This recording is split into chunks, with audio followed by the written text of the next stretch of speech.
ચાલો આપણે આજના દિવસના સ્વાધ્યાયનો પ્રારંભ કરીશું. મંગલાચરણ. નમો અરિહંતાણં નમો સિદ્ધાણં નમો આયર્યાણં નમો વજ્જાયાણં નમો લોય સવ્વસાહૂણં એસો પંચનમોકારો સવ્વપાવપણાસનો મંગલાણં ચ સવ્વેસિં પઢમં હવૈ મંગલં. નમો દુર્વાર રાગાદિ વૈરિવાર નિવારિણે અર્હતે યોગીનાથાય મહાવીરાય તાયિને પન્નગે ચ સુરેન્દ્રે ચ કૌશિકે પાદ સંસ્પૃશે નિર્વિશેષ મનસ્કાય શ્રીવીર સ્વામિને નમઃ.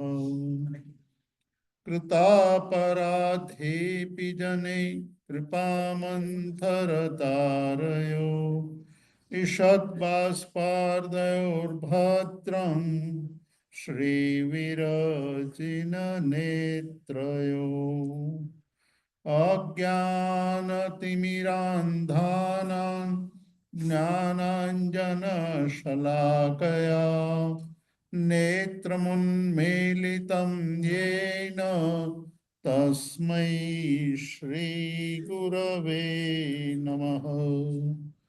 ઓકારબિંદુસંયુક્तं નિત્યં ધ્યાયન્તિ યોગિનઃ કામદં મોક્ષદં ચૈવ ઓંકારાય નમો નમઃ.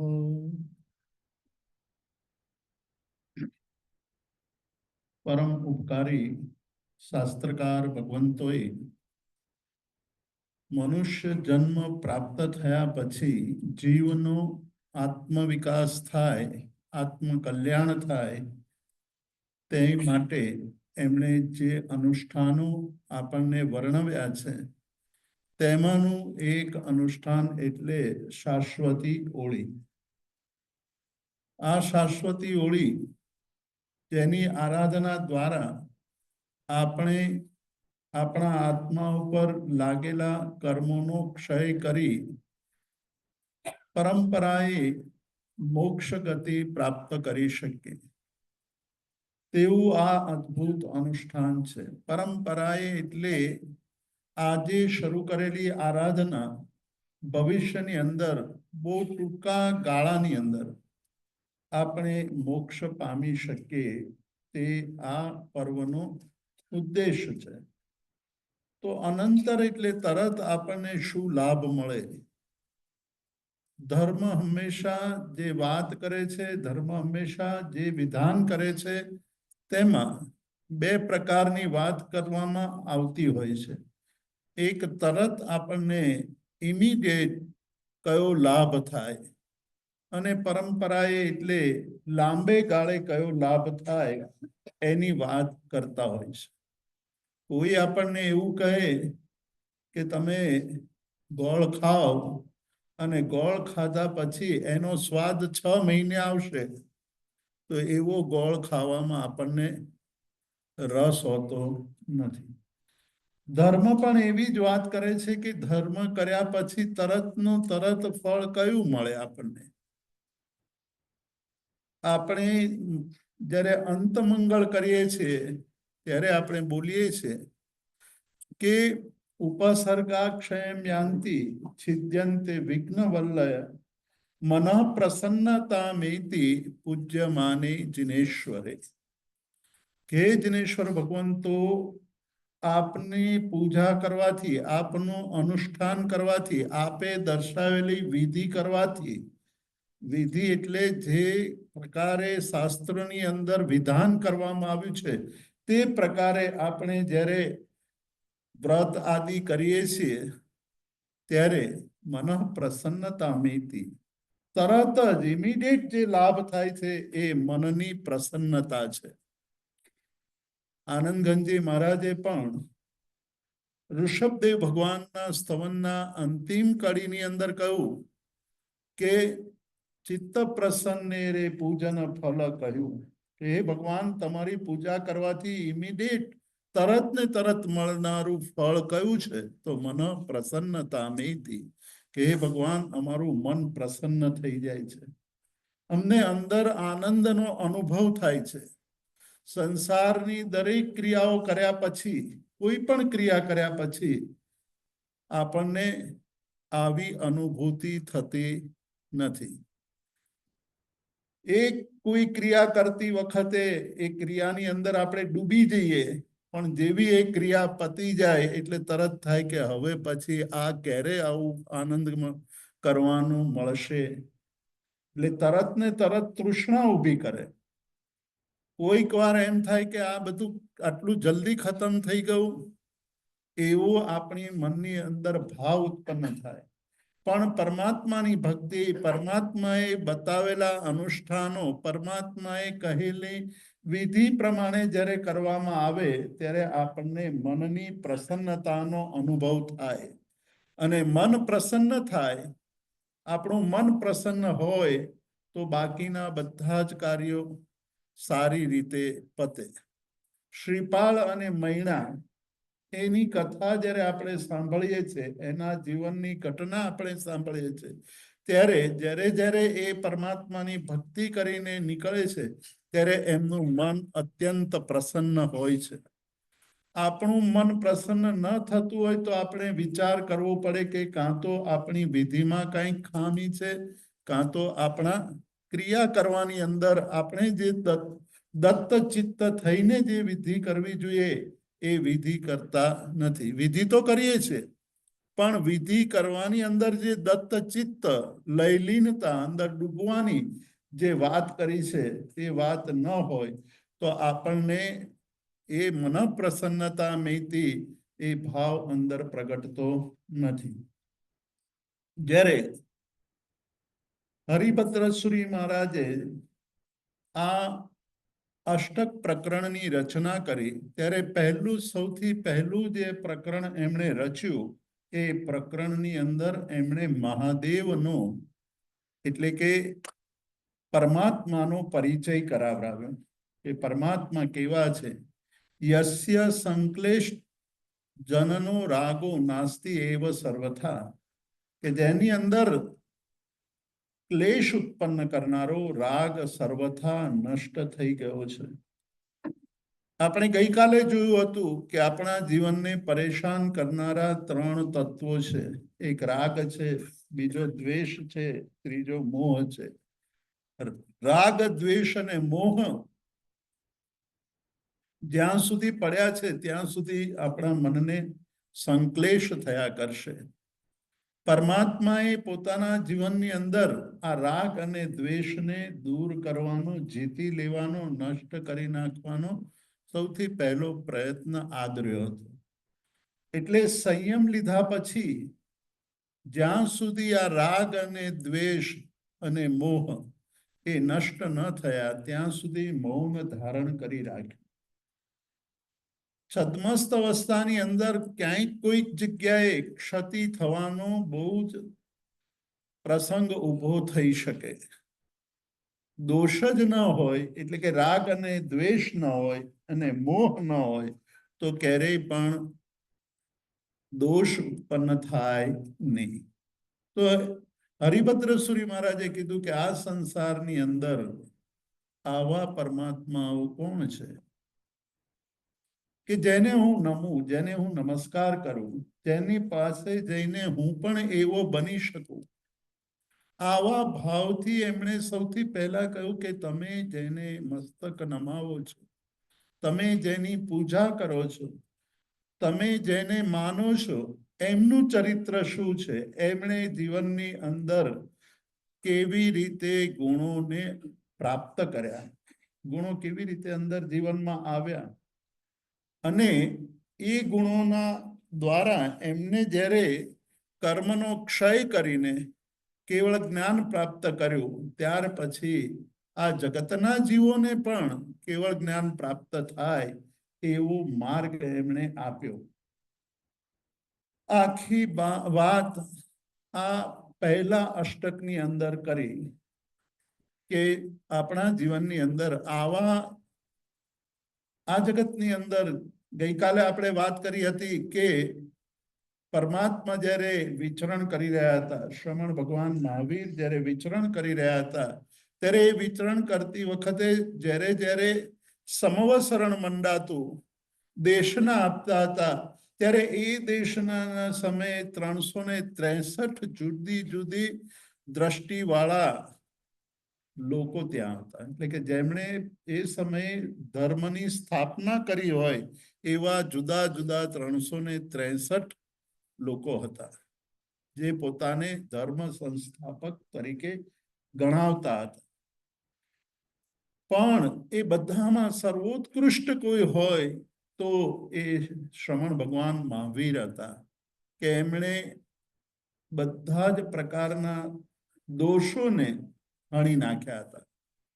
અને એટલે એમનો જે શાસ્ત્ર છે, એમનું જે વચન છે, એ વચન સર્વગ્રાહ્ય છે. ગઈકાલે એક વાત કરી હતી સમંત ભદ્રાચાર્યની. એમણે જે ગ્રંથ રચ્યો છે, એ ગ્રંથની અંદર આપ્ત મીમાંસા, એટલે કે ખરેખર મીમાંસા એટલે વિચાર કરવો, સાચું શું અને ખોટું શું, સાચાનું ગ્રહણ કરવું અને ખોટાનો ત્યાગ કરવો, એ મીમાંસા શબ્દનો મુખ્ય અર્થ છે.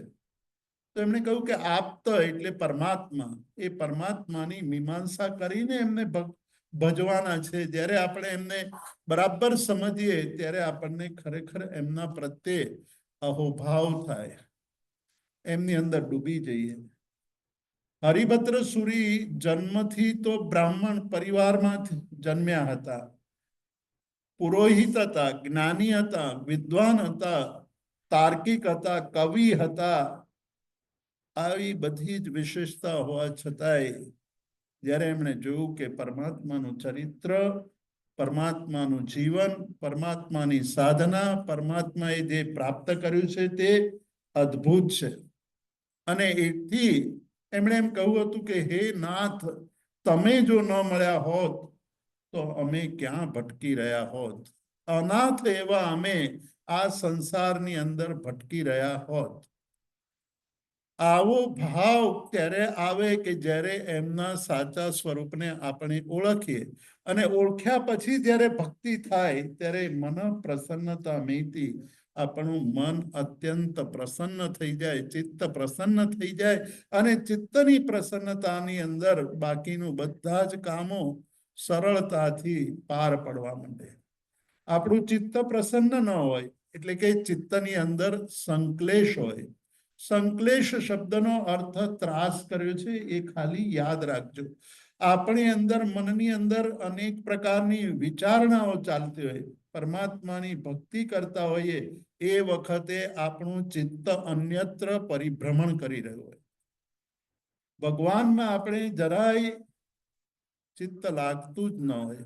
પૂજા થઈ રહી છે પણ ચિત્ત ક્યાંક બીજે ભમી રહ્યું છે. એ વખતે આપણને સંસારના બીજા કાર્યોની યાદ આવતી હોય. આપણને એમ થતું કે મારે આજે આ કામ કરવાનું બાકી છે, આ કરવાનું બાકી છે. ક્યારે? ભગવાનની ભક્તિ કરી રહ્યા હોઈએ ત્યારે. આ બધી વિચારણા કરતા કરતા જ્યારે ભક્તિ થાય ત્યારે એવી ભક્તિને દ્રવ્ય ભક્તિ કહી છે. કેવી ભક્તિ કહી છે? દ્રવ્ય ભક્તિ. દ્રવ્ય શબ્દનો અર્થ કર્યો છે કે અનુપયોગો દબ્બમ. અનુપયોગ એટલે ઉપયોગ ન હોય. જે ક્રિયા કરતા હોય એ ક્રિયામાં ઉપયોગ ન હોય, બીજી ક્રિયામાં ઉપયોગ ચાલતો, એવી ક્રિયાને દ્રવ્ય ક્રિયા કહી. તો દ્રવ્ય ક્રિયા તો એક બહારથી યંત્રવત આપણે ક્રિયા કરી રહ્યા છે. મનની અંદર એ ભાવ નથી આવતો, અને મનની અંદર ભાવ ન હોય તો આપણે ગમે તેટલી ક્રિયા કરીએ તો એનું જે પરિણામ આપણને પ્રાપ્ત થવું જોઈએ, જેટલા અંશે પ્રાપ્ત થવું જોઈએ તેટલા અંશે પ્રાપ્ત થતું નથી. આર્યભદ્ર બાહુ સ્વામી 14 પૂર્વધર છે. ગૌતમ સ્વામી પ્રથમ ગણધર છે. અને જ્યારે એમણે પરમાત્માની વાણી સાંભળીને આવશ્યક ક્રિયાના સૂત્રોની રચના કરી, તો આવશ્યક ક્રિયાના સૂત્રોની અંદર સિદ્ધાણમ બુદ્ધાણમની અંદર એમ કહું કે કોવી નમુકારો જીર્ણવર વસહસ વર્ધમાનસ સંસાર સાગરાઓ તારેઈ નરંવ નારીંવ. અહીંયા આપણે બેઠા છીએ, ઘણા બધાને આ મોઢે હશે આ સૂત્ર. આ સૂત્રની અંદર એમ કહું કે કોવી નમુકારો, એક પણ નમસ્કાર. શું કહે છે? એક પણ નમસ્કાર. જીણવર વસસ્ત બદ્ધ માણસ, જિનેશ્વર ભગવાન વર્ધમાન સ્વામીને જો કરવામાં આવે તો સંસાર સાગરથી સ્ત્રી હોય કે પુરુષ હોય તરી જાય છે. એક માત્ર નમસ્કારની અંદર આટલો બધો પ્રભાવ છે, એક નમસ્કારની અંદર. હવે વિચાર એ કરવાનો છે કે એક એવો નમસ્કાર આપણે કરીએ છીએ કે નહીં. આપણે એવો નમસ્કાર કરી શકતા નથી, કારણ કે પરમાત્માની ઓળખ એટલી નથી. પરમાત્માને જ્યારે ઓળખી જઈશું, પરમાત્માને આપણે બરાબર જાણવા લાગીશું, ત્યારે આપણા પણ આવા પ્રકારના નમસ્કાર થવા લાગશે અને આપણે પણ તરી જઈશું. એ વાત એમણે પહેલા પ્રકરણની અંદર, અષ્ટકની અંદર કહી કે આપણે આવા જગતના શ્રેષ્ઠ એવા તીર્થંકર પરમાત્માને પ્રાપ્ત કર્યા છે. 363 ભિન્ન ભિન્ન સંસ્થાપકો ત્યારે હયાત હતા. એમાં સર્વશ્રેષ્ઠ કોઈ હોય તો એ વિતરાગ પરમાત્મા હતા. નામ તો આપણે આપીએ છીએ, પણ શાસ્ત્રકારો શું કહે છે કે વિતરાગ હતા. રાગ સંપૂર્ણપણે હટી ગયો હતો, એટલે સંકલેશ નહોતો, મનની અંદર ત્રાસ નહોતો. એ મનનો ત્રાસ શમી ગયો હતો. શમી ગયો હતો એટલું જ નહીં, પણ ફરી પાછો ન આવી જાય. અત્યારે આપણે અહીંયા બેઠા છીએ, શાંતિથી બેઠા છીએ, શાંતિથી સાંભળીએ છીએ, પણ જેવા આપણે અલગ થઈશું, સ્વાધ્યાયથી અલગ થઈશું, જેવા આપણે સંસારના કાર્યોની અંદર ડૂબીશું, તરત સંત્રાસ ઉભો થઈ જશે. તરત જ આપણા મનની અંદર જાત જાતના વિચારો આવવા માંડશે. સંસારની પલોજણમાં આપણે અટવાઈ જઈશું, અને એવી સ્થિતિમાં આપણા મનની અંદર ફરી સંકલેશો ઊભા થઈ જશે. એ ન થાય એટલા માટે, એટલે કે પરમાત્માએ જીવનની અંદર એવી રીતે ક્ષય કર્યો હતો કે ફરી વાર ઉત્પન્ન ન થાય. તો એવી સ્થિતિ લાવવા માટેની હવે પ્રક્રિયા આરંભાય છે કે એવી પ્રક્રિયા કેવી રીતે આપણને પ્રાપ્ત થાય કે જેનો અનુસરણ કરવાથી આપણું ચિત્ત પણ પ્રસન્ન રહે, આપણને પણ આનંદ થાય, આપણને પણ પરમાત્મા પાસે જઈએ, પરમાત્માને વંદન કરીએ, પરમાત્માને નમસ્કાર કરીએ, પરમાત્માની પૂજા કરીએ, પરમાત્માનું સ્તવન ગાઈએ, પરમાત્માની સ્તુતિ ગાઈએ, ત્યારે આપણા રોમે રોમની અંદર શું થવું જોઈએ? આનંદ પુલકિત, રોમાંચ, અત્યંત આનંદ આપણા રોમે રોમની અંદર પ્રગટે. જ્યારે ઓળખીને એમને ભજીશું ત્યારે દેવચંદ્રજી મહારાજ 24માં ભગવાન મહાવીર સ્વામી ભગવાનના સ્તવનની અંદર કહે છે કે ભગવાનને ઓળખીને ભજીએ તો ભગવાન જેવા બની જઈએ. એનો અર્થ એ છે કે આજે અત્યાર સુધી જેવી રીતે ઓળખવા જોઈએ એવી રીતે નથી ઓળખ્યા.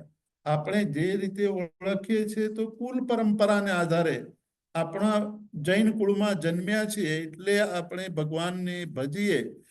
આપણે બીજાને નથી ભજતા, પણ કેમ ભજીએ છીએ અને બીજાને કેમ નથી ભજતા એનો આપણને કોઈ ખ્યાલ નથી.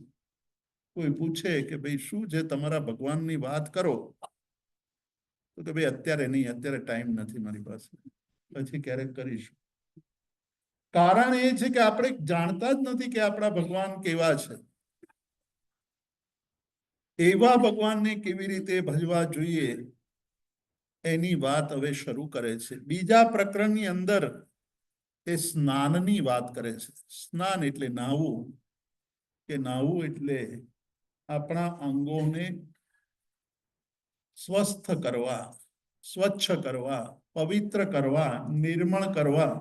ભગવાનની ભક્તિ કરવા જઈએ ત્યારે દ્રવ્યથી એટલે બહારથી આપણો દેહ પવિત્ર હોવો જોઈએ, વસ્ત્ર પવિત્ર હોવા જોઈએ. પરમાત્માની ભક્તિ કરવા માટેના જે દ્રવ્ય આપણે વાપરવાના હોઈએ તે દ્રવ્યો ઉત્તમ હોવા જોઈએ.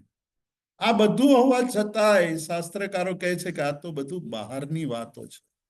શું છે? બહારની વાતો છે. એટલે સ્નાન તો કરવાનું છે. સ્નાન કરવા માટે આપણે જ્યારે જઈએ છીએ ત્યારે આપણું લક્ષ્ય શું હોવું જોઈએ? સ્નાન શા માટે કરીએ છીએ? નાહીએ છીએ શા માટે? એના માટે હરિભદ્ર સુરી મહારાજ 3 બાબતોનો ઉલ્લેખ કરે છે. હજુ આ દ્રવ્ય સ્થાનની વાત છે. ભાવ સ્નાનની વાત તો પછી આવે કે દ્રવ્ય સ્નાન કરીએ છીએ ત્યારે આપણે 3 બાબતોનો ઉપયોગ કરીએ છીએ. એક પાણી જોઈએ નાહવા માટે, એક દેહ છે આપણો પોતાનો દેહ, પોતાનું શરીર, અને ત્રીજું પોતાના શરીર ઉપર લાગેલો મેલ. આ 3 બાબતો છે. પાણી દ્વારા આપણે આપણા શરીર ઉપરનો મેલ ઉતારીએ છીએ. મેલ ઉતરતા શરીર પવિત્ર બને છે. પણ આ સ્નાનને પણ એમણે શું કહ્યું? દ્રવ્યનું સ્થાન છે, દ્રવ્યથી સ્થાન છે.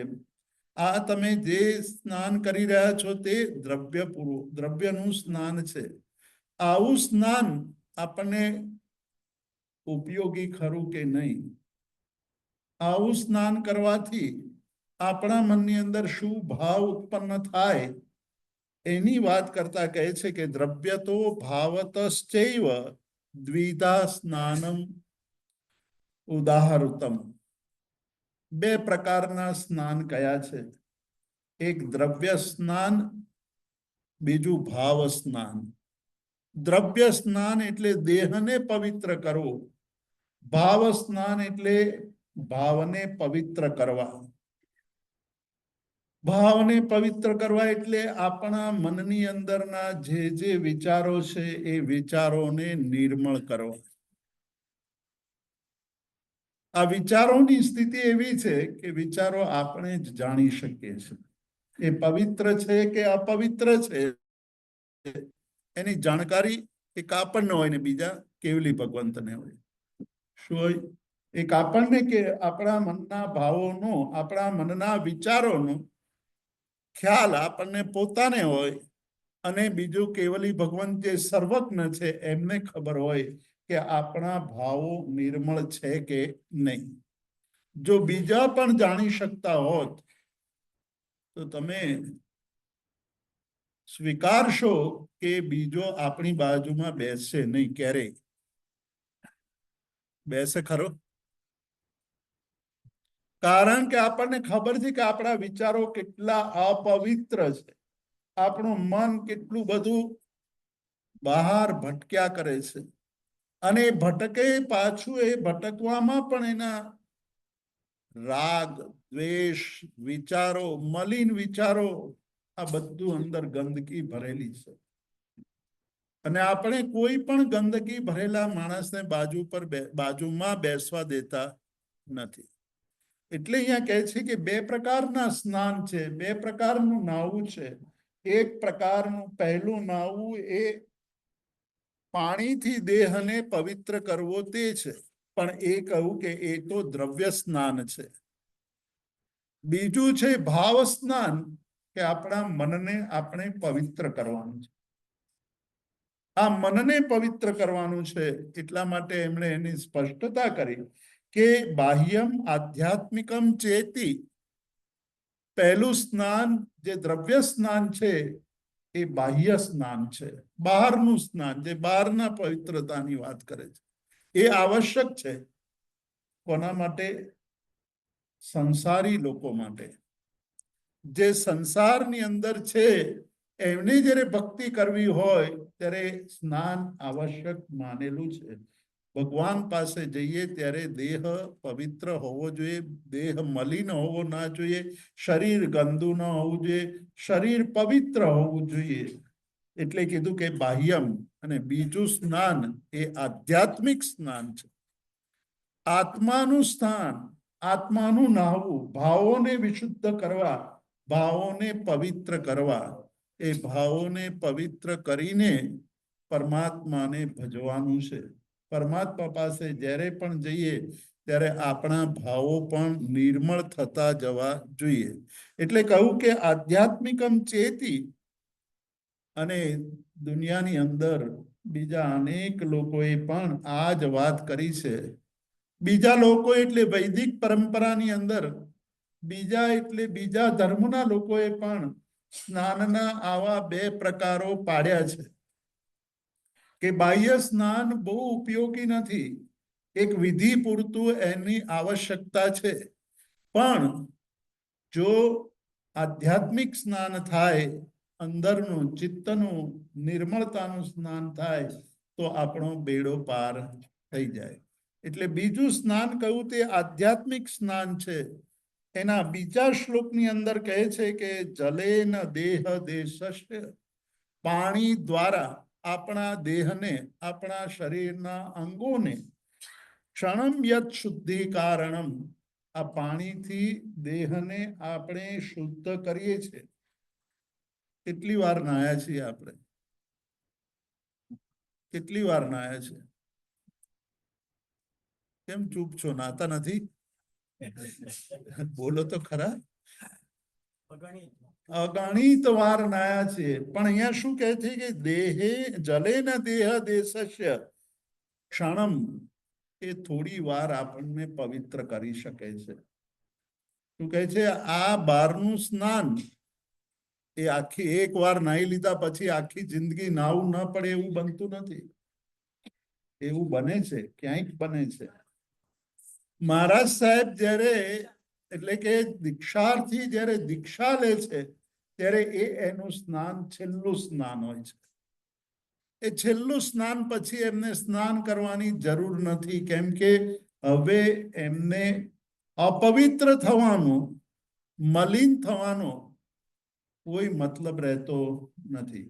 હવે એમને રોજે રોજ આધ્યાત્મિક સ્નાન થાય છે, અંતરનું સ્નાન થાય છે. અંતરને પવિત્ર, ઉત્તરોત્તર પવિત્ર થતા રહે છે. એટલે અહીંયા કીધું કે દેહ દેશસ્ય, આપણા દેહના અંગોને પવિત્ર કરે છે. આપણે હમણે જ જોયું કે થોડા દિવસો પહેલા મહાકુંભ થયો. એમ કહું કે આટલા વર્ષો પછી આવો કુંભ. એમ કહું કે 60-65 કરોડ લોકોએ ડૂબકી મારી. કેટલા લોકો? એ 60 કરોડ શુદ્ધ થઈ ગયા. 60 કરોડ લોકો નિર્મળ અને પવિત્ર થઈ ગયા. ભાવના તો હતી કે એક વાર આવા કુંભના સ્નાન કરવાથી બધા પાપો ધોવાઈ જાય. પણ માત્ર સ્નાન કરવાથી આપણા પાપો ધોવાતા નથી. એટલા માટે કહું કે એ આપણા દેહને પવિત્ર બનાવે છે, દેહની શુદ્ધિનું કારણ છે. પણ કેવી શુદ્ધિ? તો કે ક્ષણેન, થોડી વાર માટે, થોડી વાર માટે એ શુદ્ધ કરે છે. હજુ તે નાઈને બહાર નીકળ્યો હોય ત્યાં સુધી, ત્યાંથી પોતાના રહેઠાણે આવે, પોતાની હોટેલમાં આવે કે પોતાના રેસ્ટોરન્ટ, પોતાની જગ્યાએ આવે, ધર્મશાળામાં આવે, ત્યાં સુધીમાં પરસેવો થઈ ગયો હોય ને એમ થાય કે એટલી બધી ભીડ હતી, એટલા બધા લોકોની વચ્ચેથી પસાર થવું પડ્યું છે, ફરી નાઈ લઈએ. કેટલું નાઈને આવ્યા છે અને ફરી નાવાનું મન થાય. એટલે જલથી થતો દેહનું પવિત્રતાનું કારણ એ માત્ર ક્ષણિક છે. અને વળી પાછું કહે છે, એકવાર નાયા પછી એ સ્નાન ફરીવાર આપણા દેહ ઉપર મલિનતા નહીં આવે એવું એ સ્નાન નથી. એ સ્નાન તો ફરી પાછું મલિન કરે છે. એટલા માટે એને દ્રવ્ય સ્નાન કહ્યું છે. શું કહ્યું? દ્રવ્ય સ્નાન. આવું દ્રવ્ય સ્નાન જો હોય તો આપણા મનની અંદર એક પ્રશ્ન ઉભો થાય કે આવું સ્નાન કરવું જોઈએ કે નહીં? આવું સ્નાન કરવાથી શું ફાયદો? આપણે સનત કુમાર ચક્રવર્તીનું દ્રષ્ટાંત જાણીએ છીએ, જેનું રૂપ જોવા માટે અશ્વિની કુમાર નામના બે દેવો સ્વર્ગમાંથી આવ્યા છે. એ બેને મનની અંદર શંકા થઈ છે. શંકા એટલા માટે થઈ છે કે ઇન્દ્ર જ્યારે માણસના, એક મનુષ્યના રૂપની પ્રશંસા કરે છે કે આ જગતની અંદર, એટલે કે મનુષ્ય લોક અને સ્વર્ગની અંદર, દેવલોકની અંદર જો સૌથી સ્વરૂપવાન કોઈ હોય તો એ ચક્રવર્તી છે, સનત ચક્રવર્તી છે. આ બે માનવા તૈયાર નહોતા કે મનુષ્ય કરતા તો દેવનું રૂપ અનેક ગણું ચડિયાતું હોય. ગઈકાલે આપણે એક વાત કરી હતી કે રૂપ છે, સૌંદર્ય છે, એ ક્યાંથી આવે છે? સૌંદર્ય અંદરના ગુણોથી, આત્મિક ગુણોથી આવે છે. આપણે તો રોજ આપણા રૂપને નિખારવાની કોશિશ કરીએ છીએ. રોજ કેટલા લપેડા કરીએ છીએ, અને સાંજ પડતા પડતા તો એ આપણને એમ લાગે છે કે ફરી વાર મોઢું ધોઈ લઈએ, ગંદુ થઈ ગયું છે. આ દેહને બહારથી આપણે પવિત્ર કરવાની કોશિશ કરીએ છીએ, પણ એ પવિત્ર રહેતો નથી. એટલે મનુષ્ય કરતા દેવોનું રૂપ વધુ છે, અને આ બે દેવો એવું માનવા તૈયાર નથી કે કોઈ મનુષ્યનું રૂપ દેવો કરતા પણ વધુ સુંદર હોય. એટલે શંકા થઈ છે. શંકાનું નિવારણ કરવા શંકા થઈ કે આ જે આપણા આજે ઇન્દ્ર મહારાજા છે, એમણે કંઈક પી લીધું લાગે છે, એટલે મગજ ઠેકાણે નથી. એ પીધું હોય, પીધું એટલે તમે તો જાણો છો, એ પીવે એટલે મગજ કાબુ બહાર થઈ જાય. અને આજે આ આપણા રાજા ઇન્દ્ર મહારાજા કંઈક છકી ગયા લાગે છે, એટલે માણસોના વખાણ કરવા લાગ્યા છે. દેવોને છોડીને માણસોના વખાણ કરવા લાગ્યા છે. આપણે જઈએ ને જોઈએ, જ્યારે આ દેવો નીચે આવ્યા ચક્રવર્તી પાસે, એના રૂપને જોવા માટે અત્યંત ઉતાવળા થયા છે. અને ઉતાવળા થયા છે ત્યારે ખબર પડી કે ચક્રવર્તી તો સ્નાન ગૃહની અંદર, બાથરૂમની અંદર એ સ્નાન કરી રહ્યા હતા. પણ એટલો પણ વિલંબ સહન કરી શકવા માટે એ લોકો સમર્થ નહોતા. જ્યારે જિજ્ઞાસા ઉત્પન્ન થાય, આની સાથે જ્ઞાન પ્રાપ્તિનો પણ સંબંધ છે કે આપણને જો જિજ્ઞાસા ઉત્પન્ન થાય, અંદરથી તીવ્ર ભાવના ઉત્પન્ન થાય, તો ગુરુ મળી જાય. શું? ગુરુ મળી જાય. ગુરુ આપણને મળતા નથી, એટલે આપણે શું વાત કરીએ છીએ કે હવે કોઈ એવા ગુરુ રહ્યા નથી. આપણને એવી તીવ્ર ઈચ્છા નથી થતી. તીવ્ર ઈચ્છા થાય તો ગુરુ હાજર જ થઈ જાય. આવું સિદ્ધાંત છે કે આપણને જ્યારે મનની અંદર તીવ્ર ઈચ્છા પેદા થાય, ગુરુ હાજર થઈ જાય. આમને તીવ્ર જિજ્ઞાસા ઉત્પન્ન થઈ છે, બાથરૂમમાં પહોંચી જાય છે. કેમ કે દેવ છે એટલે ગમે ત્યાં જઈ શકે, વૈક્રિય શરીર છે, એ વૈક્રિય શરીરના કારણે ત્યાં પહોંચ્યા અને એનું રૂપ જુએ છે, આશ્ચર્ય પામી જાય છે કે ખરેખર ઇન્દ્ર મહારાજા સાચા હતા. આ જોઈને એને ઇન્દ્રએ પણ આને ખ્યાલ આવી ગયો કે કોઈક અહીંયા આવ્યું છે. કોણ છે એવું પૂછ્યું ત્યારે કીધું કે અમે દેવો છીએ. અહીંયા ચક્રવર્તીને પણ આ ખ્યાલ આવી ગયો અને પૂછ્યું છે કોણ છે, ત્યારે કહ્યું કે અમે દેવો છીએ, તમારા રૂપને જોવા આવ્યા છે. અને કહું કે અત્યારે થોડી વાર રહીને આવજો તમે, અત્યારે તો હજુ કોઈ શરીરને સજાવટ નથી કરી. નાઈ ધોઈને મારો અંગરાગ, એટલે જૂના જમાનાનો શબ્દ છે અંગરાગ. અંગરાગ એટલે અંગને સુશોભિત કરવાનું, જેને આજે આપણે મેકઅપ કહીએ છીએ. કે અંગરાગ થઈ જાય પછી જોવા આવજો, આભૂષણો પહેરી લઈએ પછી જોવા આવજો. વસ્ત્ર આભૂષણથી જ્યારે તમે મને જોશો ત્યારે ખરેખર તમે આશ્ચર્યચકિત થઈ જશો. પણ આ તો બહારનું સ્નાન હતું, અંદરનું સ્નાન નહોતું. અંદર તો આ વિચારો ચાલી રહ્યા હતા કે મારું રૂપ જોવા માટે દેવો પણ આવે છે. એટલે ક્ષણીય ન, આજે ક્ષણ પૂરતું જ, એક ક્ષણ માટે શુદ્ધિ કરનારું સ્નાન પ્રાય અન્ય અનુપરોધી ન, પ્રાય કરીને બીજી વાર અથવા ફરી વાર મલિન ન થાય એવું બનતું નથી. તરત જ મલિન થઈ શકે.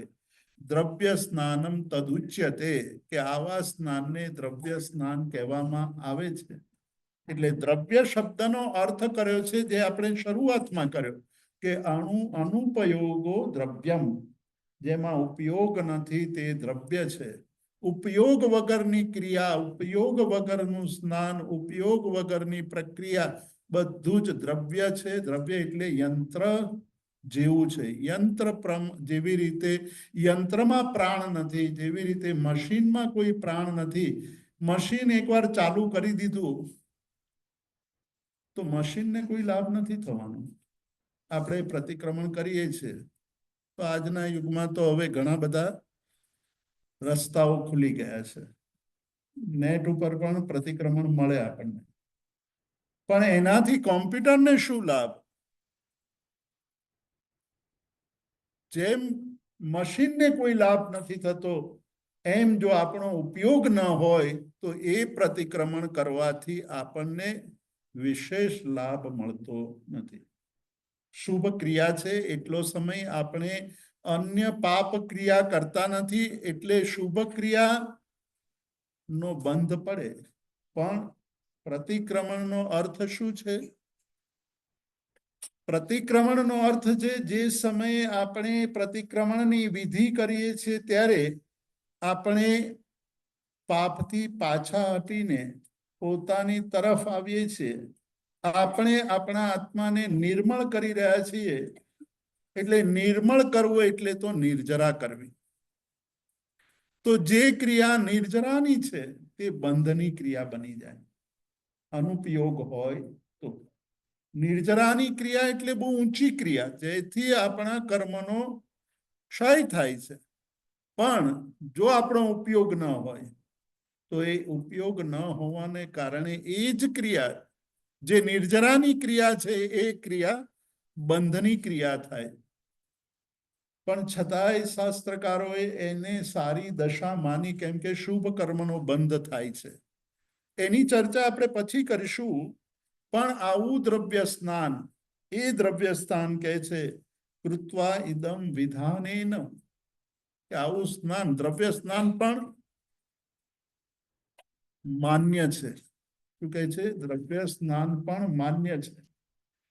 નાવાની આપણી જે ક્રિયા થઈ રહી છે, એ ક્રિયા કયા ઉદ્દેશથી થઈ રહી છે, સ્નાન કયા ઉદ્દેશથી થઈ રહ્યું છે, એનો જો આપણે વિચાર કરીએ. અહીંયા કહે છે કે કૃત્વા ઇદમ યહ વિધાનેન દેવતા અતિથિ પૂજનમ, કે આપણે જો આપણો ઉદ્દેશ હોય કે મારે પરમાત્માની ભક્તિ અર્થે ના આવવું છે, મારે મારા અતિથિઓની, મારા ગુરુઓની પૂજા કરવાની છે, એટલા માટે દેહને પવિત્ર કરવું, એવા ઉદ્દેશથી, એવા ભાવથી જો સ્નાન કરવામાં આવે તો ભલે એ દ્રવ્ય ક્રિયા હોય તો પણ લાભ કરતા બને છે.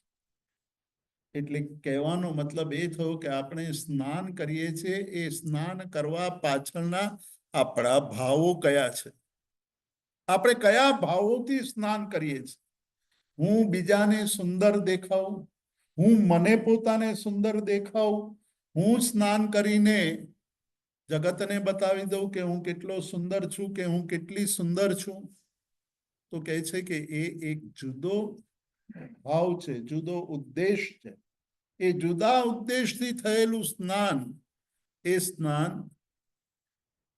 આ દ્રવ્ય સ્નાન છે, અને એનાથી કર્મ બંધ થાય. પણ ઉદ્દેશ બદલાઈ જાય તો આખી વાત બદલાઈ જાય. આખું એનો જે ઉદ્દેશ છે એ બદલાયો અને આખી વાત બદલાઈ.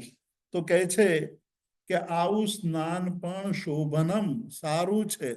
આવું સ્નાન કરવાથી પણ મોટો લાભ થાય છે. એટલે દ્રવ્ય સ્નાન એક બાજુ કહ્યું કે દ્રવ્ય સ્નાન, દ્રવ્યથી નાવું, શરીરને પવિત્ર કરવું, એ ઉચિત નથી. પણ જો એની પાછળનો ઉદ્દેશ, એની પાછળના ભાવો બદલાઈ જાય તો આખી પ્રક્રિયા બદલાઈ જાય.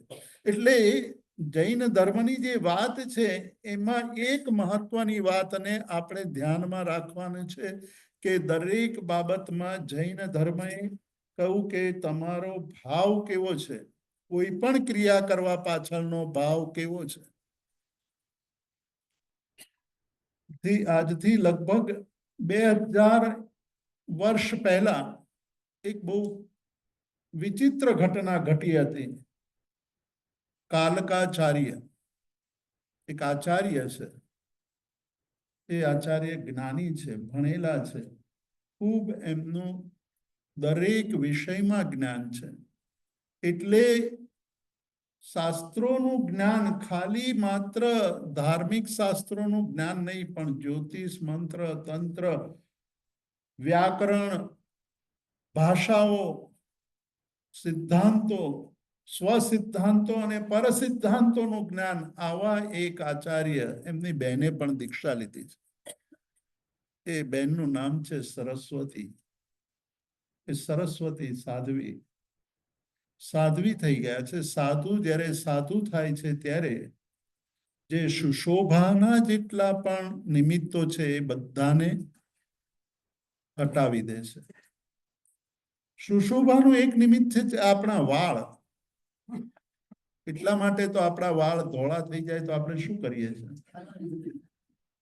કાળા કરીએ છીએ, કેમ કે એનાથી આપણો જુવાન દેખાઈએ છીએ. કાળા થઈ ગયા હોય તો, ધોળા થઈ ગયા હોય તો લોકો કહે છે કે હવે આ ઘરડા થઈ ગયા છે, હવે આ બરાબર દેખાતું નથી. કોઈ ફરક નથી પડવાનો. વાળ ધોળા હોય કે કાળા હોય, શું ફરક પડવાનો છે? અંતર ધોળું હોય કે કાળું હોય એનાથી ફરક પડે છે. આપણું અંતર કાળું છે કે ધોળું છે. કાળા વાળ કરનારા પણ કાળા કામ કરે છે ને ધોળા વાળ વાળા પણ કાળા કામ કરતા હોય. આવું આપણે જગતમાં જોયું છે. અંતર કેવું છે, હૃદય કેવું છે, ભાવ કેવા છે, એ મહત્વનું છે. આપણે કાલકાચાર્ય મહારાજની કથા કરી રહ્યા છે, એમના જીવનની ઘટના છે. શાસ્ત્રોના પાને આ બહુ મહત્વની ઘટના આલેખાઈ છે અને દરેક પર્યુષણની અંદર એ કથા કરવાની પરંપરા છે. આજે એક પરંપરા ભૂલાણી છે, પણ એ કથા કરવામાં આવે છે. એક ગર્દભ ભીલ નામનો રાજા છે જૈન નગરીની અંદર. એ ગર્દભ ભીલ નામનો રાજા કામી છે. સાધુ જ્યારે સાધુત્વ પ્રાપ્ત કરે છે, દીક્ષા લે છે, ત્યારે શોભનના દરેકે દરેક નિમિત્તો છે એને દૂર કરી દે છે. વાળ પણ કાઢી નાખે છે, મુંડન કરી નાખે છે, દાઢી મૂછનો પણ લોચ કરે, વસ્ત્ર પણ એવા પહેરે કે જેથી એવું લાગે નહીં કે આ બહુ સુંદર દેખાય છે. વિહાર કરે ત્યારે ખાસ કરીને ઉપાશ્રયમાં હોય ત્યારે તો બહુ ચિંતાનું સ્થાન નથી હોતું, પણ સાધ્વીજી જ્યારે વિહાર કરે ત્યારે લોકોના એટલે ગામમાંથી પસાર થવું પડે, ગામોમાંથી પસાર થવું પડે, અને કોઈ કામી વ્યક્તિની એમના ઉપર કુદ્રષ્ટિ ન પડે એટલા માટે એ પોતાના શરીર ઉપર પોતાના જે ઉપકરણો છે એ એવી રીતે પહેરે, એવી રીતે રાખે કે દૂરથી તમને એવું લાગે કે કોઈ ઘરડી ડોશી જઈ રહી છે. આગળ ઉભી હોય, પાછળ ઉભી હોય, હાથમાં દાંડો હોય, બીજા હાથમાં ઘડો હોય, દૂરથી એવું લાગે કે આ કોઈ ડોશી જઈ રહ્યા છે. એટલે એને જોનારને કોઈ રાગ ના થવો જોઈએ, અને રાગ ન થાય તો એમનો સંયમ બરાબર પળાય. પણ આ સાધ્વીજીનું રૂપ એટલું અદ્ભુત હતું કે રાજાએ એકવાર એને જોયા ને એ મોહિત થઈ ગયો કે ભલે આના વાળ નથી, વાળ વગરની આ સાધ્વી હોવા છતાં અત્યંત સ્વરૂપવાન છે. એને ઉપાડીને રાજમહેલમાં લઈ ગયો.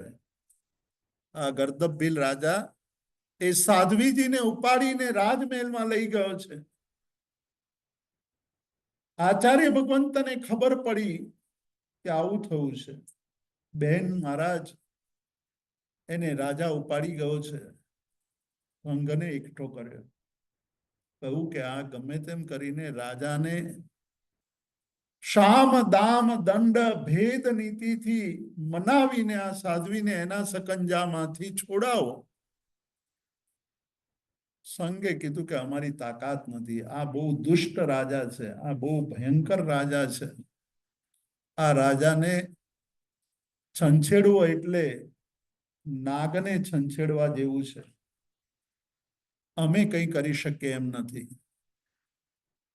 આચાર્ય મહારાજે બીજા લોકોને કહ્યું, જે નગરની અંદર જેનો પ્રભાવ હતો એવા લોકોને બોલાવીને કીધું, એ લોકો પણ તૈયાર ન થયા. મહારાજ સાહેબે નક્કી કર્યું, ગામની બહાર ગયા, પોતાના વસ્ત્રો ઉતારી દીધા, એની એક પોટલી બનાવી દીધી, સાંસારિક વસ્ત્રો પહેરી લીધા, અને અનાર્ય દેશની અંદર ગયા. ખાસ કરીને ઈરાન અને ઈરાક બાજુ ગયા. ત્યાં જઈને એમણે એમની જે વિદ્યા હતી, જ્યોતિષ મંત્ર તંત્ર વગેરેની વિદ્યા હતી, એનાથી રાજાને પ્રભાવિત કર્યો. એનાથી એમણે કહ્યું કે આવું થશે, આવું થશે, આવું થશે. રાજા ખૂબ પ્રભાવિત થયો. એને રાજ દરબારમાં મહત્વનું સ્થાન મળ્યું. આચાર્ય ભગવંતના મનમાં તો એક જ વિચાર હતો કે મારે મારી બેનને પેલા રાજાના સકંજામાંથી છોડાવવાની છે. અને રાજાને અહીંયા પ્રસન્ન કરતા કરતા રાજાએ એકવાર ખૂબ પ્રસન્ન થયો ત્યારે એને કહ્યું કે તમારી ઈચ્છા શું છે? હું આજે અત્યંત પ્રસન્ન થયો છું, તમે કહો તે હું કરવા તૈયાર છું. એટલે આચાર્ય ભગવંતે કહ્યું કે તમે મને સૈન્ય આપો, મારે એક મોટું સૈન્ય જોઈએ છે, અને એ સૈન્ય લઈને મારે ઉજ્જૈનના રાજાને જીતવો છે. રાજા ખુશ હતો, પ્રસન્ન હતો, બધું જ એને આપ્યું, જે જોઈતું હતું, જે માંગ્યું એ બધું આપ્યું. એ લઈને આવ્યા સૈન્ય, આ ગર્દભીલ રાજા સાથે યુદ્ધ કર્યું, એને હરાવ્યો, સાધ્વીજીને છોડાવ્યા, સાધ્વીજીને જે પણ પ્રાયશ્ચિત લેવાનું હતું એ લેવરાવ્યું. આચાર્ય ભગવંતનું કર્તવ્ય પૂર્ણ થયું. ગુરુ મહારાજ પાસે ગયા, સાધુ વસ્ત્ર ધારણ કર્યા. ગુરુ મહારાજ પાસે જઈને કહ્યું કે ગુરુ મહારાજ, અહીંયાથી નીકળ્યો ત્યારથી માંડીને અત્યાર સુધીમાં સાધુને ન છાજે એવા ઘણા બધા કાર્યો મારે કરવા પડ્યા છે. જે એક સાધુ અવસ્થાની અંદર તદ્દન સંપૂર્ણ નિષિદ્ધ છે, એવા કાર્યો મારે કરવા પડ્યા છે. મને પ્રાયશ્ચિત આપો. ગુરુ મહારાજ કહે છે કે આનું પ્રાયશ્ચિત હોય નહીં. તમે જે કર્યું છે એ ધર્મના રક્ષણ માટે કર્યું છે. તમે જે કર્યું છે એક મોટું કાર્ય કર્યું છે. જ્યારે પ્રજા નિર્માલ્ય બની ગઈ હતી, જ્યારે લોકો લાચાર બની ગયા હતા, ત્યારે તમારી પાસે બીજો કોઈ માર્ગ નહોતો, અને આ રાજા દુરાચારી બની ગયો હતો, એને પાઠ ભણાવવો હોય તો આ કરવું જ પડે એવું હતું. એટલે તમારે કોઈ પણ પ્રાયશ્ચિત લેવાની જરૂર નથી. આવી ઘટનાઓ આપણા શાસ્ત્રની અંદર લખી છે. એટલે કહે છે કે જો તમે સ્નાન કરો છો તો એ સ્નાન કરવા પાછળનો ઉદ્દેશ શું છે? આમણે તો પંચ મહાવ્રતને એક બાજુ મૂકી દીધા હતા, પણ ઉદ્દેશ સારો હતો, ઉદ્દેશ ઉત્તમ હતો. આપણો સ્નાન કરવાનો ઉદ્દેશ જો ઉત્તમ હોય તો સ્નાન પણ શોભનમ, સ્નાન પણ સારું છે. આમ તો જૈન ધર્મ પ્રમાણે સ્નાન કરવું એટલે અપકાયના જીવોની હત્યા. એટલા બધા અપકાયના જીવોની હત્યા થાય. વર્તમાન કાળે આપણે બધી બહુ જ વાતો કરીએ છીએ ક્લાઇમેટ ચેન્જની. એટલી બધી વાતો કરીએ છીએ, ક્લાઇમેટ ચેન્જ થઈ રહ્યું છે, આમ થઈ રહ્યું છે. આવનારી સદીમાં અથવા આવનારી પેઢીને આપણે પાણી આપી શકીશું નહીં એવી વાત કરીએ છીએ. વૈજ્ઞાનિકો કહે છે, એક બહુ મોટો વૈજ્ઞાનિક જે સાયન્સ ફિક્શન એને ઘણી બધી લખી છે, નોર્મન બ્રાઉન કરીને, એને એટલી બધી સાયન્સ ફિક્શનો લખી છે. એમાં એક સાયન્સ ફિક્શનનું નામ છે 3000. એણે 2000 લખી, 2010 લખી, 1990 લખી, 1992 લખી. એણે 3000 લખી. એમાં એમ કીધું કે 3000ની સાલ આવશે ત્યારે આ દુનિયાની અંદર બધા શાકાહારી બની ગયા છે. શું કહ્યું? એની સાયન્સ ફિક્શન વાંચીને ઘણી નવી શોધો થઈ છે. એટલે ખાલી હવામાં આ વાત નતો કરતો, એ બરાબર સમજી વિચારીને લખતો હતો. એની બુક છે, તમે ઇન્ટરનેટ ઉપર જોશો એટલે ખ્યાલ આવશે. એ 3000ની અંદર કહ્યું કે 3000ની સાલ આવશે ત્યારે આખી દુનિયા શાકાહારી થઈ ગઈ હશે. પછી એને કહ્યું કે કેમ શાકાહારી થઈ ગઈ હશે? કે પશુને માર્યા પછી એનું માંસ સાફ કરવા માટે પાણી જે જોઈતું હશે એ પાણી જ નહીં હોય દુનિયામાં. જો કોઈ આવું પાણીનો ઉપયોગ આવું માંસ સાફ કરવા કરતો હશે તો બીજા માણસો આને મારી નાખશે. એટલી બધી તંગી ઊભી થવાની છે. તો આપણે જ્યારે આવી ઘટનાઓની વાત કરીએ ત્યારે આપણને ખ્યાલ આવે કે આપણે સાધુ મહારાજોને જોઈએ ત્યારે આપણને એમ થાય કે આ કેવા લોકો છે, નાતા નથી, ગંદા રહે છે. પણ જો આ દ્રષ્ટિએ આપણે વિચાર કરીએ તો ખ્યાલ આવશે કે આપણે આપણા જીવનની અંદર રોજ એટલું પાણી વાપરીએ છીએ. સવારે ઉઠીએ ત્યાંથી માંડીને બીજા દિવસની સવાર સુધી 24 કલાકમાં ઓછામાં ઓછું 400 લીટર પાણી વાપરી કાઢીએ છીએ. કેટલું? 400 લીટર ઓછામાં ઓછું. આનાથી વધુ હોઈ શકે. અને એક મહારાજ પોતાના આખા દિવસની અંદર 20 લીટરથી પણ ઓછું પાણી વાપરે છે. કોણ વધુ સારું, કોણ વધુ પર્યાવરણવાદી છે, કોણ વધુ આગળ છે? આપણે આગળ છીએ કે એ આગળ છે? સંત મહાત્માઓનું ચરિત્ર પણ એટલું ઊંચું છે. એ એમના આચારોની જે મહત્તા છે એ તો આપણે જાણતા જ નથી. તો કહે છે કે અહીંયા જો આપણે આપણા ઉદ્દેશોને બરાબર સમજી લઈએ, આપણા ભાવોને બરાબર સમજી લઈએ અને ભાવોની શુદ્ધિપૂર્વક સ્નાન કરવામાં આવે કે મારે પરમાત્માની ભક્તિ નિમિત્તે સ્નાન કરવાનું છે, મારે ગુરુઓની પૂજા માટે સ્નાન કરવાનું છે, મારે શુભ ક્રિયા કરવી છે, પૂજા કરવી છે, એટલા માટે સ્નાન કરવું છે, તો એ સ્નાન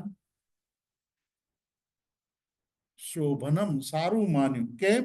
તો કે ભાવ શુદ્ધિ નિમિત્તત્વાત, કે એવા સ્નાનથી આપણા ભાવોની શુદ્ધિ થાય છે. લાવ્યા શું શાસ્ત્રકારોએ શું કહ્યું કે જો ભાવ શુદ્ધિના નિમિત્તથી સ્નાન કરવામાં આવે તો એ સ્નાન ઉત્તમ છે. તમે શ્રાદ્ધ વિધિ પ્રકરણ નામનો ગ્રંથ છે, કદાચ સાંભળ્યો હશે. એ શ્રાદ્ધ વિધિ પ્રકરણની અંદર શ્રાવકની દિનચર્યા, શ્રાવકનું વાર્ષિક કૃત્ય, શ્રાવકનું પર્વ કૃત્ય, શ્રાવકનું તીર્થ કૃત્ય, એમ બધા કૃત્યો એટલે કે કાર્યોની વાત કરી છે. એમાં દિન કૃત્યમાં કહ્યું કે શ્રાવક સ્નાન કરે ત્યારે જો એનું નિમિત્ત પૂજા કરવા જવાનું હોય તો એ પૂજા કરવાના નિમિત્તે જ્યારે સ્નાન કરે ત્યારે કેટલા વર્ષો, હજારો વર્ષના દેવલોકનું આયુષ્ય બાંધે. આમ તો સ્નાન કરવું એ આરંભ સમારંભનું કાર્ય છે, જેનાથી દોષનો બંધ થાય. પણ અહીંયા કીધું કે દેવલોકનું આયુષ્ય બાંધે, કેમ કે ભાવ શુદ્ધિ છે. ભાવ શુદ્ધિ નિમિત્તત્વાત તથાનુભવ સિદ્ધિત. અને કહે છે કે આની પાછળ આવા પ્રકારનો ભાવ રહેલો છે અને એવું અનુભવાયું છે કે જ્યારે આપણા ભાવ ઊંચા હોય અને એ ક્રિયા કરવામાં આવે તો એ ક્રિયાનો મોટો લાભ થાય. પરમાત્મા જ્યારે શ્રમણ ભગવાન મહાવીર જ્યારે વિચરણ કરી રહ્યા હતા, એમને તપ ચાલી રહ્યું હતું. એ તપ લાંબુ તપ હતું. એક શેઠ રોજ આવીને વંદન કરે. શું કરે? વંદન કરવા આવે અને રોજ વિનંતી કરે કે પરમાત્મા તમે મારા ઘરે પારણું કરવા પધારો. શું કહે છે? રોજ પારણું કરવા માટેની વિનંતી કરે છે.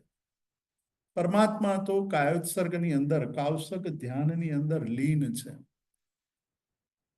કાવસકની અંદર લીનતા એ કેટલો મોટો કર્મ નિર્જરા અને સંવરનું કારણ છે.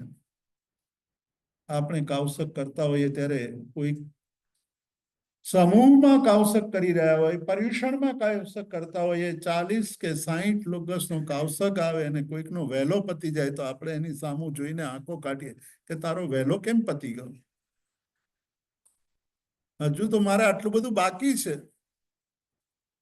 આપણે આપણામાં લીન નથી, બીજામાં લીન છીએ. બીજા શું કરી રહ્યા છે એમાં આપણને રસ છે.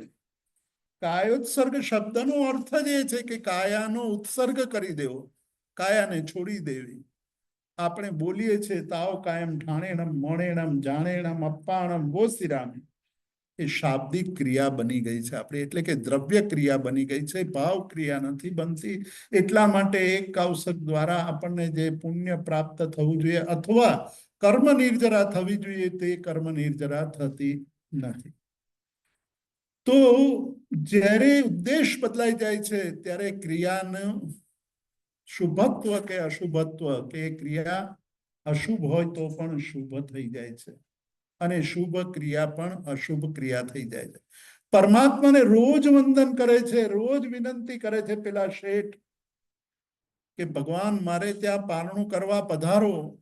પરમાત્મા કાયોત્સર્ગમાં લીન છે. એમણે નક્કી કરેલો જે અભિગ્રહ છે એ પૂર્ણ ન થાય ત્યાં સુધી એ પારણું કરવા માટે નીકળે નહીં, ત્યાં સુધી કાયોત્સર્ગ પૂર્ણ કરે નહીં. પણ આ શ્રાવક, આ શેઠ ભક્તિવંત છે, રોજ વિનંતી કરે છે. એક દિવસ ખબર પડી કે આજે ભગવાન પારણું કરવા માટે આવશે મારા ઘરે. વહેલો ઘરે પહોંચી ગયો છે, વંદન કરીને સીધો ઘરે પહોંચ્યો છે, બધી તૈયારી કરી દીધી કે આવું કલ્પવૃક્ષ, પરમાત્મા એટલે કલ્પવૃક્ષ, પરમાત્મા એટલે આપણા જીવનનું અહોભાગ્ય કે એમના પગલા આપણા ઘરે ક્યાંથી. એ ઘરે જઈને તૈયારી કરવા માંડે છે. તૈયારી કરી રહ્યો હતો. ઘરમાં બધાને કહ્યું છે કે ભગવાન પધારવાના છે, આવા મહાન તીર્થંકર પરમાત્મા પધારવાના છે. એટલામાં દેવ દુંદુભી સંભળાઈ. તપાસ કરી કે આ દેવ દુંદુભી કેમ વાગી છે. પરમાત્મા જ્યારે પારણું કરે ત્યારે પંચ ત્યાં નિમિત્તો ઉભા થાય, પંચવૃષ્ટિ થાય, દેવો દુંદુભી કરે, ત્યારે સોનૈયાનો વરસાદ વરસાવે. આ પરમાત્માના પારણાનો પ્રભાવ છે. ખબર પડી કે આવું થયું છે અને નિરાશ થઈ જાય છે કે હું કેવો અભાગી કે રોજ વિનંતી કરતો હતો અને આજે તો પૂરેપૂરા બધા જ લક્ષણો દેખાતા હતા કે ભગવાન મારા ઘરે પધારશે. તપાસ કરતા ખબર પડી કે ભગવાને તો બીજાને ત્યાં પારણું કરી લીધું છે, પારણું થઈ ગયું કોઈક બીજા શેઠના ઘરે.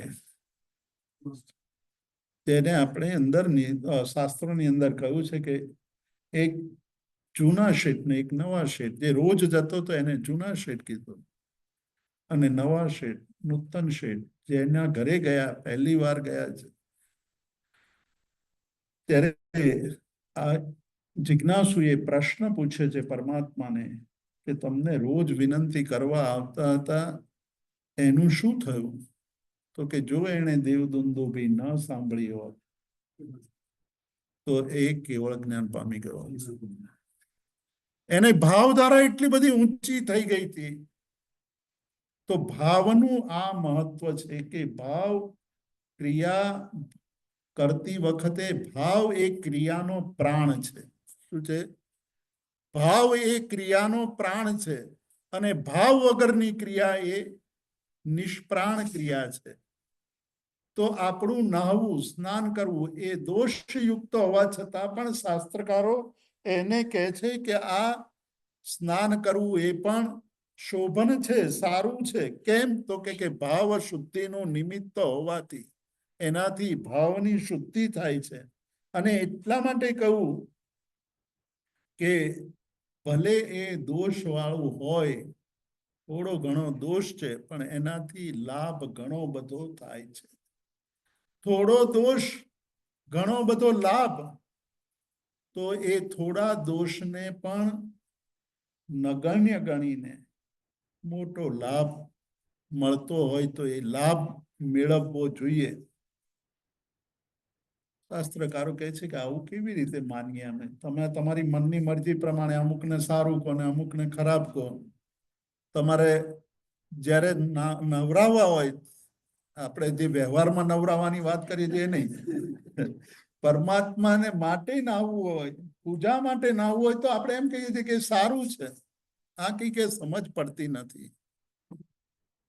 તમારે કંઈક સારી ક્રિયા એને સારી બનાવવી હોય તો આવું કહી દો અને ખરાબ કરવી હોય તો બીજું કંઈક કહી દો. તો કે ના, વ્યવહાર પણ એ જ કહે છે.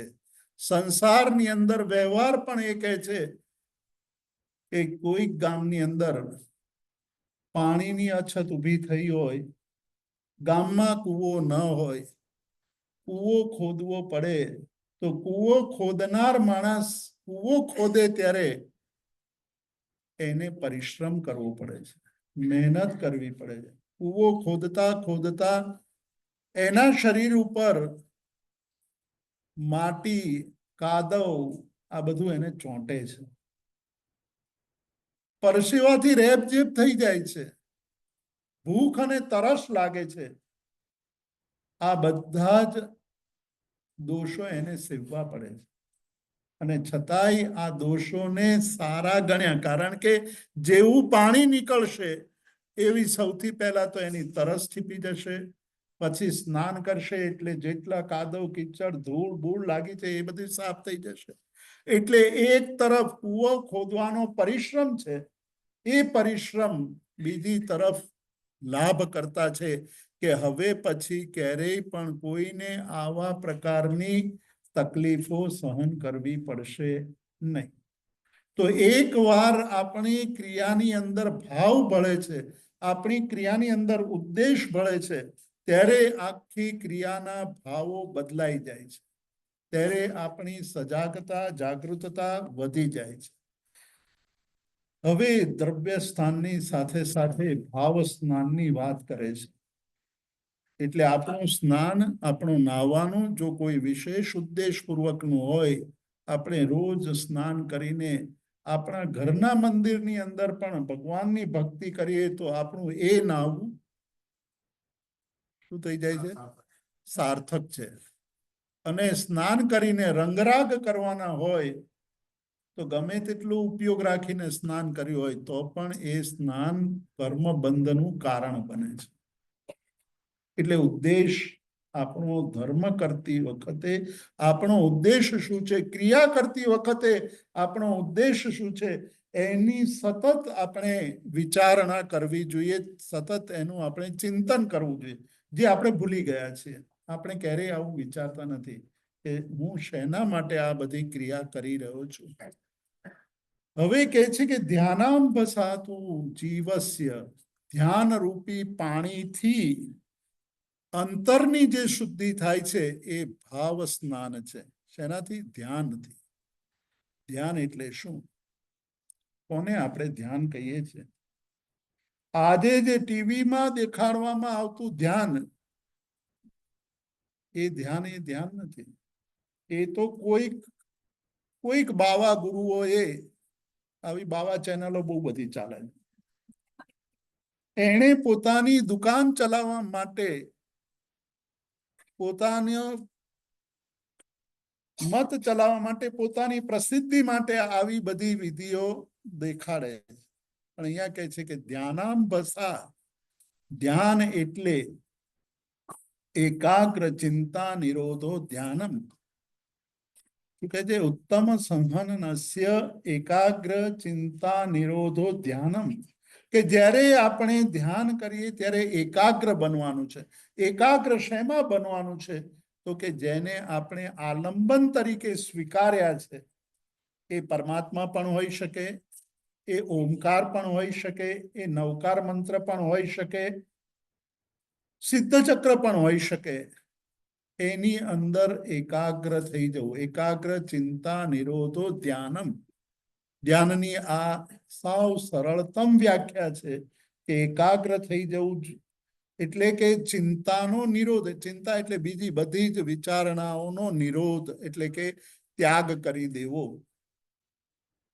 આંખો બંધ કરીને આપણા શરીરના કોઈક એક કેન્દ્ર ઉપર યોગ પ્રમાણે ષડચક્ર છે, આપણા બે ભ્રમર વચ્ચેનું જે બિંદુ છે, જેને શંકરનું ત્રીજું નેત્ર કહેવાય છે, આપણે જ્યાં તિલક કરીએ છીએ તે સ્થાન, એ સ્થાન ઉપર એકાગ્ર થઈ જવું, જેને આજ્ઞા ચક્ર કહ્યું છે. શું કહ્યું છે? આજ્ઞા ચક્રની અંદર એકાગ્ર થઈ જવું, અને ત્યાં આપણે સિદ્ધ ચક્રને જોવા, સિદ્ધ ચક્રનું દર્શન થાય. શરૂઆતમાં આપણને એ જગ્યા ઉપર કાળું ડિબાંગ બધું દેખાશે, પણ જેમ જેમ આપણા વિચારો, જેમ જેમ આપણું ચિત્ત, વિચારો ક્ષમતા જાય, ચિત્ત શાંત થતું જાય, આપણે આપણા આલંબનની અંદર એકાગ્ર થતા જઈએ, એ જ કાળું ડિબાંગ જે દેખાય છે તેના કાળાશ ઓછી થતી જશે. 6 મહિના સુધી તમે આ પ્રયોગ કરો તો 6 મહિનામાં તમને એ કાળાશ નષ્ટ થઈને એક શુભ્ર સફેદ પટલ દેખાશે, ને ત્યાં સિદ્ધ ચક્ર અથવા તમે જેને આલંબન તરીકે સ્વીકાર્યા હશે તે સ્પષ્ટ દેખાવા માંડશે. 6 મહિનાનો સમય શાસ્ત્રકારોએ નિર્ધારિત કર્યો છે કે આ 6 મહિના નિરંતર એક પણ દિવસ ખાડો પાડ્યા વગર તમે જો કરો તો એકાગ્રતા આવ્યા વગર રહે નહીં. આપણને જે પ્રાપ્ત કરવા યોગ્ય છે, ચિત્તની શાંતિ, ચિત્તની નિર્મળતા, ચિત્તનો સંક્લેશ દૂર કરવો, ચિત્તની અંદર જે અત્યંત ગંદકી પડી છે એ ગંદકીને દૂર કરવી, એટલા માટે અહીંયા કીધું કે આવું ધ્યાન એ પાણી છે. જેવી રીતે દેહને શુદ્ધ કરવા માટે આ બાહ્ય પાણી છે, એવી જ રીતે અંતરને શુદ્ધ કરવા માટે આ ધ્યાન રૂપી પાણી છે, એ આપણા ચિત્તને શુદ્ધ કરવા માટેનું છે. એનાથી આપણા કર્મરૂપી મળ દૂર થાય છે, એને ભાવ સ્નાન કહ્યું છે. કેટલા વાગ્યા સુધી તમે થઈ ગયું છે?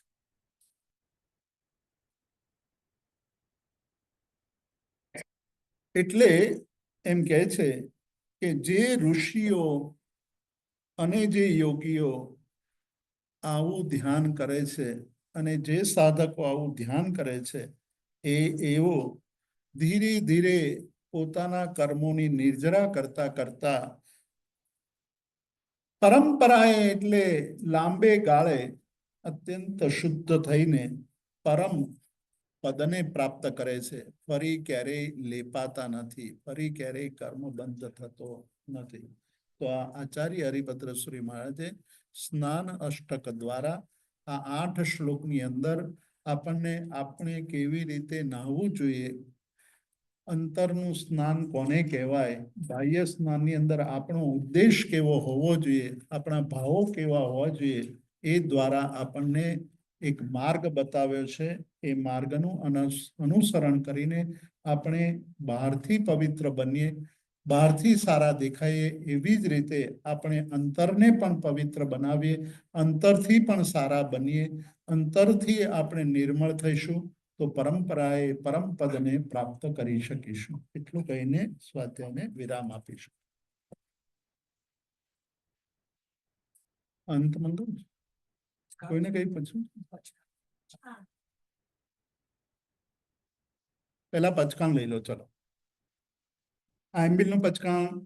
ઉગેશ્વરે નૌકારસ્યમ પોરસિમ સાડપોરસિમ મુઠ્ઠિસ્યમ પચકાઈ ઉગેશ્વરે ચોવંપિયારમ અસણમ પાણમ ખાઈમમ સાઈમમ નથણાભુગણમ સસાગરણમ પચ્છણકારણમ દિશામોહણમ સાહુવૈણમ મત્રાકરણમ સુવસમહીવત્યાકરણમ આંબિલમ નિવિજ્ઞયો વિજ્ઞયો પચ્ચખાઈ નથણાભુગણમ સસાગરણમ લેવાલેવણમ ગીત સંસેઠણમ ઉખિત વિવેકેણમ પાડુચમખ્યેણમ પરીઠવેણીકારેણમ મહત્રાકારણમ સવસમાહીવત્યાકારેણમ એગાસણમ બિયાસણમ પચ્ચખાઈ દિવ્યમ પ્યારમસણમ ખાઈમમ સાઈમમ નથણાભોગેણમ સહસાકરણમ સાગર્યાકરણમ ઔટ્રણો પસારેણમ ગુરુ અપુઠ્ઠાણેણમ પારિઠ્રવીણીકારેણમ મહત્રાકારેણમ સવસમાહીવત્યાકારેણમ પાણસ્સ લેવેણવા આલેવણવા અચ્છેણવા બહુ લેવેણવા સસિત્તેણવા અસ્તેણવા ગોસિરઈ.